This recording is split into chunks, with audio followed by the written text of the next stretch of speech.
In a quiet town, there lived an elderly gardener named Mr. Li. Every day, he worked in his beautiful garden, carefully tending to all kinds of flowers and plants. Mr. Li was the kindest person in town, always smiling and greeting everyone who passed by his garden. His wife had passed away a few years ago, and his only companion was a small white dog named Xiao Bai. Xiao Bai was the last gift left by Mr. Li's wife. After her passing, Xiao Bai became an irreplaceable part of Mr. Li's life. Whether it was watering the plants in the morning or taking a walk at dusk, Xiao Bai was always by his side. Mr. Li often said to Xiao Bai, "You are my best friend." Xiao Bai would look up at him with big, bright eyes, as if responding to his master's affection. One morning, Mr. Li woke up as usual, but this time he felt an unfamiliar weariness. Despite his frailty, he insisted on completing his daily gardening tasks. In the afternoon, Mr. Li sat down on a bench in the garden, and Xiao Bai lay quietly at his feet. Sunlight filtered through the leaves, casting a warm glow on them. Soon, Mr. Li felt a wave of drowsiness wash over him. He leaned back on the bench and closed his eyes, with Xiao Bai still faithfully by his side. Mr. Li fell asleep, but this time he did not wake up. Mr. Li's soul left his body, and he felt himself surrounded by a warm light. He opened his eyes and found himself standing in front of a golden gate, with Xiao Bai's soul beside him, still by his side.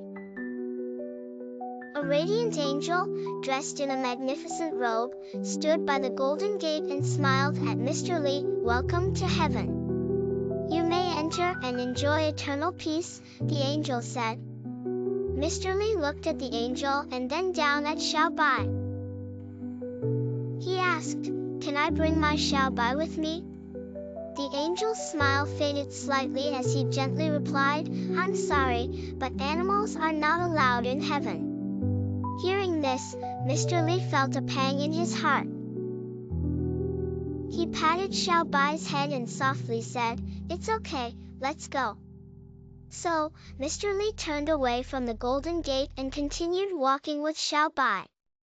Along the way, they encountered various marvelous sights. But Mr. Li's thoughts remained with Xiao Bai. They walked for a long time until they saw another small wooden gate in the distance. An elderly man stood by the wooden gate, smiling as if he had been waiting for something.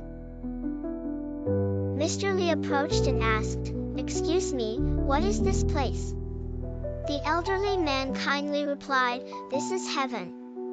"And can I bring Xiao Bai with me?" Mr. Li asked anxiously. The elderly man smiled and said, "Of course, all friends are reunited here." Upon hearing this, Mr. Li felt a wave of relief. He smiled and walked through the wooden gate with Xiao Bai. Behind the gate was a garden more beautiful than he had ever imagined, filled with the scent of flowers. Xiao Bai happily ran through the flower beds, as if reliving its happiest moments. Mr. Li wandered through the garden, feeling a sense of peace and contentment that he had never known before. He sat on a bench, watching Xiao Bai play. His heart was filled with fond memories of the past. At that moment, Mr. Li suddenly remembered the angel by the golden gate. He asked the elderly man curiously, "What was that golden gate we passed earlier?" The elderly man calmly replied, "That was hell. Only those who do not abandon their friends can find the path to the true heaven." Mr. Li nodded and looked at the elderly man with gratitude. "Thank you for helping me find true peace.